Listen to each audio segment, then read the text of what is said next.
ఎక్కువ ఇంగ్రీడియంట్స్ లేకుండా తక్కువ టైంలో టేస్టీగా ఉండే దొండకాయ 65 ఎలా తయారు చేయాలో చూపిస్తాను.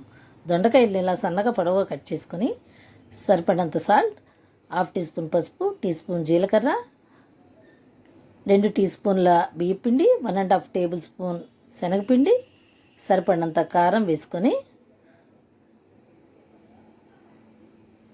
వాటర్ పోయకుండా ఇలా జల్లుతూ కలుపుకోవాలి. మనం గట్టి పకోడీకి కలుపుకున్నట్టు ఇలా కలుపుకోవాలి. పాన్లో ఆయిల్ వేడి చేసుకొని చేయి తడి చేసుకొని ఇలా వేసుకోవాలి.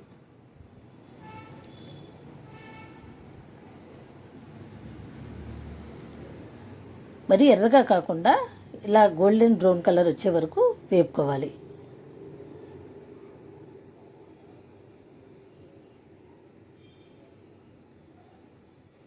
ఈ దొండకాయ 65 సాంబార్ రైస్ కానీ రసంలోకి కానీ చాలా టేస్టీగా ఉంటుంది. పిల్లలు కూడా ఎంతో ఇష్టంగా తింటారు. మీరు ఒకసారి ట్రై చేయండి.